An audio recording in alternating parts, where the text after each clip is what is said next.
이양진 시장님은 그 초선시장이신데요. 여주시의원도 하셨고 여기 4대 강사로 온몸으로 싸우셨던 분이신데요.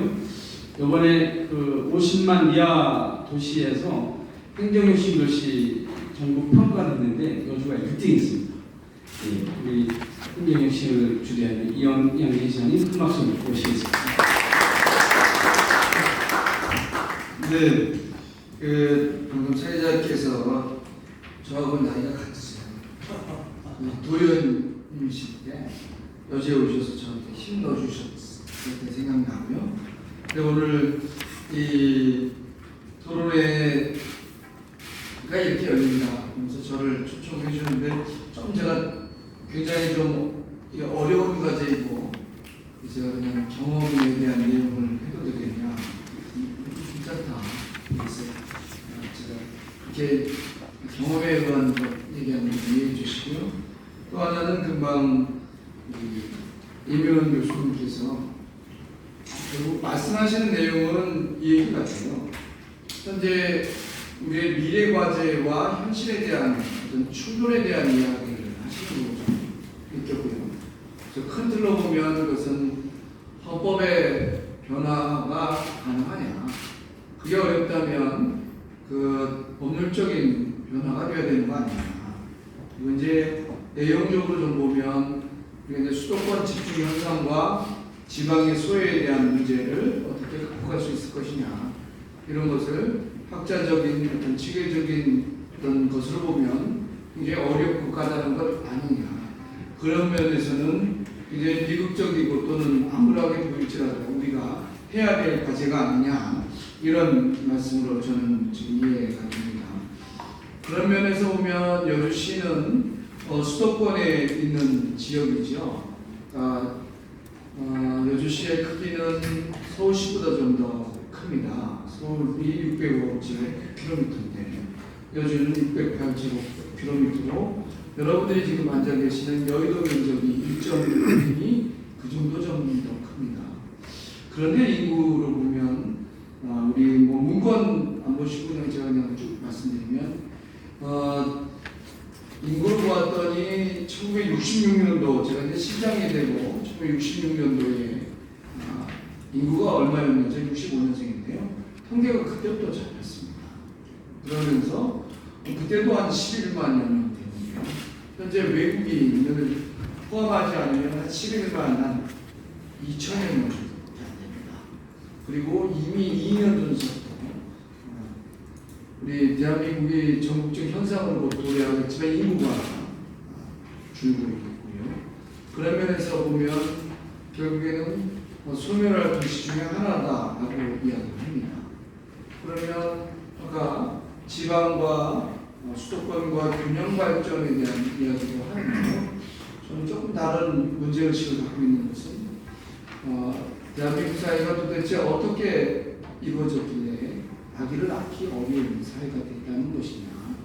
우리가 얘기하는 것은 뭐 수도권에 몰리건 뭐든 이런 것은 하나의 형상적인 이야기고 그 근본적인 문제는 사람이 살기 어려운 그런 문제로 귀결되는 것 아니냐. 바로 그런 문제를 해결하기 위해서는 정치적 구조로서는 자치와 분권이라는 것에도 우리가 해결점을 노정해야 되는 것 아니냐. 뭐 이렇게 저는 이해하고 있습니다. 그렇다면 자치와 분권이라고 얘기하는 것은 결국 분권이라고 하는 것은 전혀 구조적인 내용이고 자치라고 하는 것은 어떤 내용, 실제 실행해야 되는 것을 저는 그냥 이해해보는데 이것이 실제 학문적으로 그런 영역이 이해가 되는지 잘 모르겠지만 말입니다. 그런데 제가 여기에서 문제 제기하는 내용은 이렇습니다.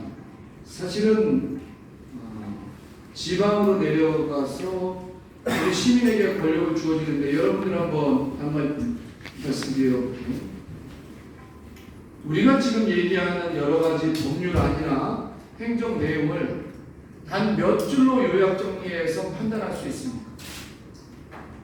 너무나 복잡하다는 거죠. 근데 제가 알기로는 미국의 어느 곳은 직접 민주주의를 하는데 오는 문건이 300쪽이 아니라 한 3,000쪽.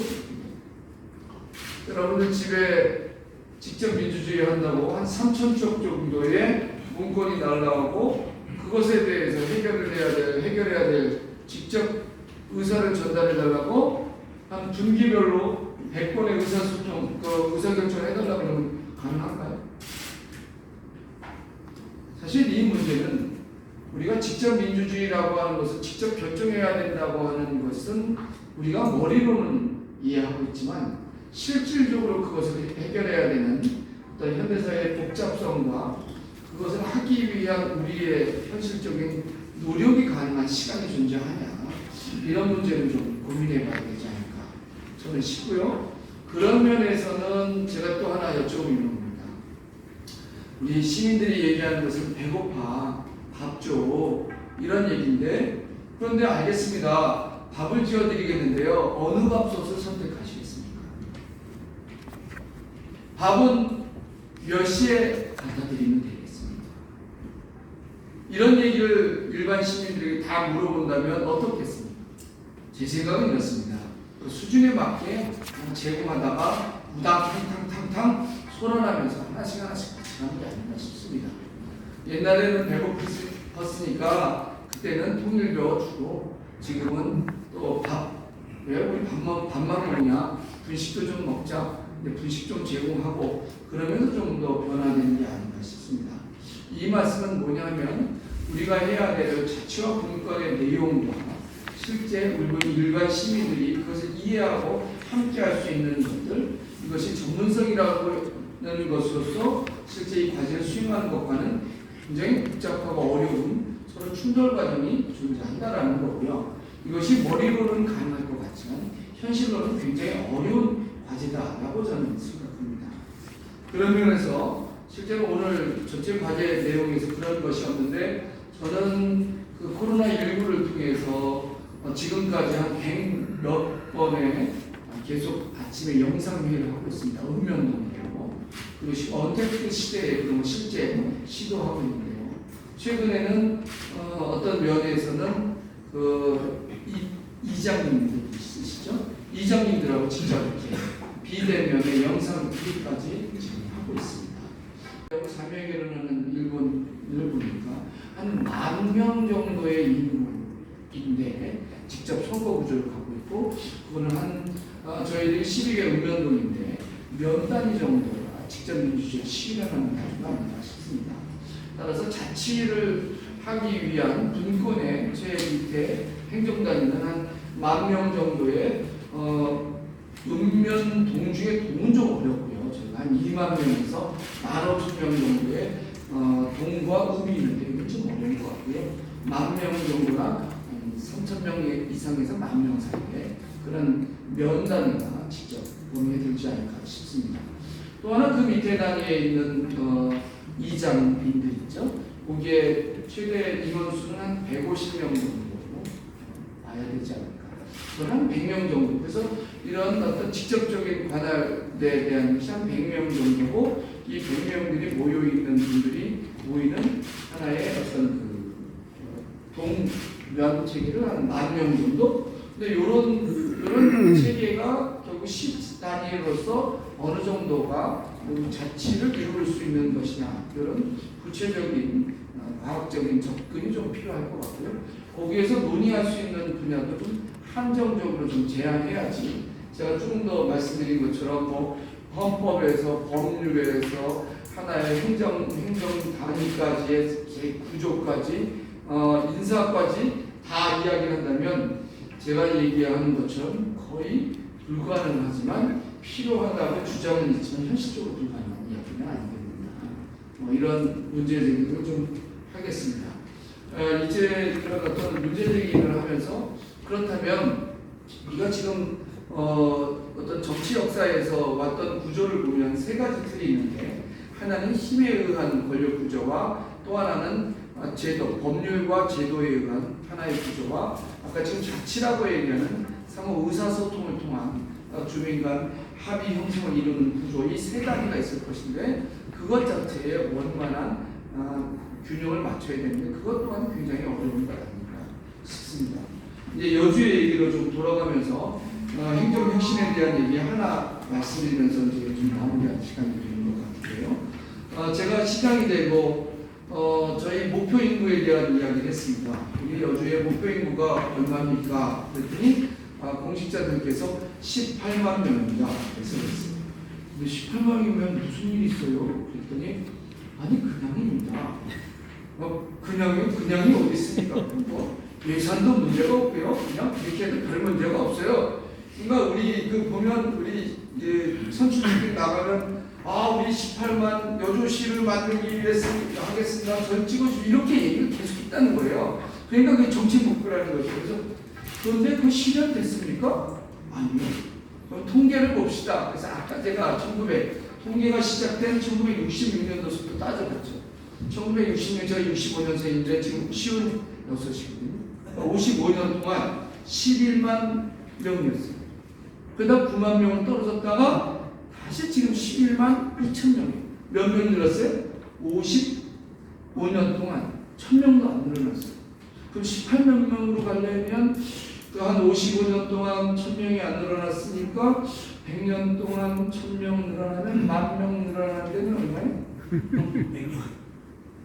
10,000명은 1,000년. 줄어들겠죠. 그러면 앞으로 지금 우리가 12만 명에서 10만 명을 넉넉하게 치고 앞으로는 6만 명이니까 6,000명. 6,000명 걸릴 목표를 현재 시장이 4년 6기 내는다? 어떻습니까? 이 말이 안 된다는 얘기죠. 그게 말이 안 된다. 그래서 예산 좀 가져와 봐라 했더니 예산에서 예산 분배죠. 거기에서 도로가 18만 명에 도달했어요. 18만 명. 그러니까 18만 명이 살 수 있을 정도의 도로는 깔아놨다는 거죠.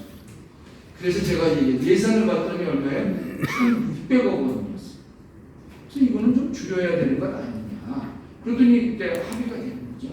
그랬더니 그럼 줄일 수 있겠습니다. 그래서 제가 얼마를 줄였냐? 900억 원을 줄였어요.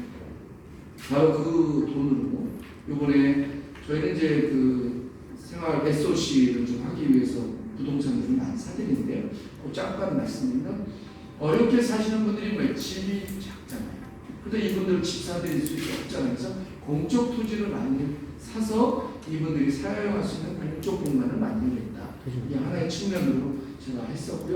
또 하나 하는 게 이제 이번에 재난기본소득도 그 돈으로 떼었습니다. 제가 이 얘기를 왜 말씀드리냐면 혁신을 하기보다 더 중요한 것은 과학적 데이터 분석이다. 데이터 분석을 통한 우리의 미래 비전에 대한 설계이다. 혁신은 결과인데 결과에 대한 얘기보다 이전에 우리가 과학적 통계에 의한 어떤 설계가 중요하지 않을까 그런 말씀드리고요. 그런 면에서는 여주시가 했던 거 좀 자랑 삼아 말씀드립니다. 전국 최초 여성 청소년 위생용품 지원도에 안단이라는 사업을 하게 됐고요. 또 경기도 최초 농민 수당을 지원하게 됐는데 이것은 이번에 법이 바뀌어서 농민 수당이 아니라 농민 기본소득으로 지금 바꿔야 되지 않을까 싶습니다. 또 전국 최초 초유 면역물질 측정 키트 개발을 했고요. 하천수 전국 최초로 하천수 사용료 징수권을 34년 만에 되찾아왔는데요. 제가 이제 제자하자면 이것은 제가 처음으로 발견해서 의원 때부터 지금까지 찾아와서 했던 것입니다. 아까 지방자치단체 평가 1위는 지금의 결과이고요. 제가 마무리 말씀을 드리고자 하는 것은 이것입니다. 결국에는 서로의 의견과 입장이 다르지만 양립하게 어떻게 할까? 서로 다른 의견이 자치와 국가의 혁신을 하는 내용의 핵심은 서로 다른 의견을 어떻게 양립할까? 또 하나는 양립된 의견을 서로 수렴할 수 있는 우리 시스템뿐 아니라 의식적인 능력은 존재하는가?